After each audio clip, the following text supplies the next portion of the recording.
Christmas வந்தாச்சு. நம்ம இன்னும் கேக் செய்யாம இருப்போமா? ஆமாங்க. இன்னைக்கு நம்ம ப்ளம் கேக் தான் செய்ய போறோம். பேக்கரி ஸ்டைல்ல ஒரு ரிச்சான ஃப்ளேவர்ல வீட்லயே எப்படி ஈஸியா செய்யலான்னு பார்க்கலாம் வாங்க. இதுக்கு ஆல்கஹால் எதுவுமே தேவையில்ல. வீட்ல இருக்கிற பொருள வச்சு ஈஸியா செஞ்சிடலாம். Welcome to our channel. Cake செய்யறதுக்கு ஒரு ஈரமில்லாத பவுல் எடுத்துக்கோங்க. அதில் டேட்ஸு, காஞ்ச திராட்சை, பாதாம், வெள்ளை திராட்சை, முந்திரி, டியூட்டி ஃப்ரூட்டி, சீவி வச்சிருக்கிற ஆரஞ்சு தோல் இது எல்லாமே சேர்த்துக்கோங்க. கூடவே ஒரு கப் அளவுக்கு ஆரஞ்சு ஜூஸ் இதையும் நல்லா சேர்த்து மிக்ஸ் பண்ணிக்கலாம். இது ஒரு நைட்டுக்கு நல்லா ஊற வைக்கணும். நம்ம நட்ஸ் எல்லாமே ஒரு நைட்டுக்கு நல்லா ஊறிடுச்சு. ஆரஞ்சு ஜூஸோட கலரும் நல்லா மாறிடுச்சு. இப்போது நம்ம கேரமல் ரெடி பண்ணிடலாம். ஒரு பேன் வச்சுக்கோங்க. அதில் 30 கிராமுக்கு சுகர் ஆட் பண்ணிக்கோங்க. இது நல்லா கைவிடாமல் கலந்து விட்டுட்டே இருங்க. இப்போ பார்த்தீங்கன்னா நம்ம சுகர் எல்லாமே மெல்ட் ஆகி கலரும் நல்லா சேஞ்ச் ஆகிடுச்சு. இந்த ஸ்டேஜில் நான் சுடு தண்ணி ஒரு 30 ml எடுத்து வச்சுக்கிறேன். அதை இதில் சேர்த்துக்கலாம்.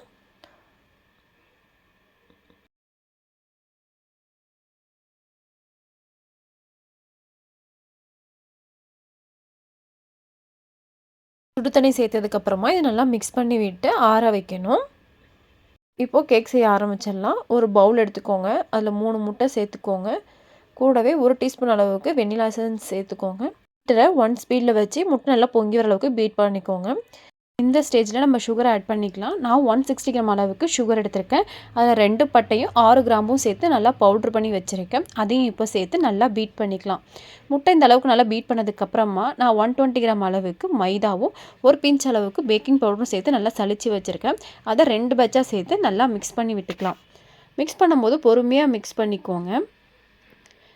மைதா நல்லா மிக்ஸ் பண்ணும்போது டைட்டாக இருக்கிற ஸ்டேஜில் நம்ம ஆற வச்சுருக்கிற கேரமல் சிரப்பையும் சேர்த்து மிக்ஸ் பண்ணி எடுத்துக்கலாம்.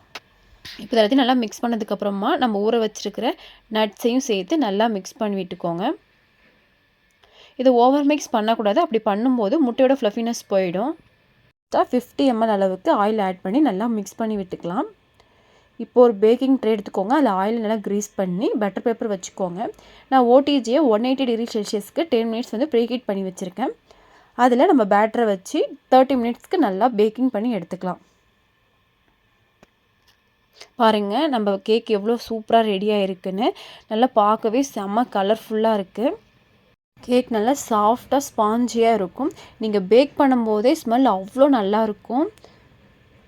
கேக்கோட வெயிட் பார்த்தீங்கன்னா 1/2 kg இருக்குது. ஒரு 200 ருபீஸ்க்கு கேக்கை வீட்டிலே செஞ்சிடலாம். கடையில் அதிகமாக காசு கொடுத்து வாங்கணும்னு அவசியம் இல்லை. அவ்வளோதாங்க. இன்னொரு ரெசிபியில் உங்களை பார்க்குறேன். பாய்.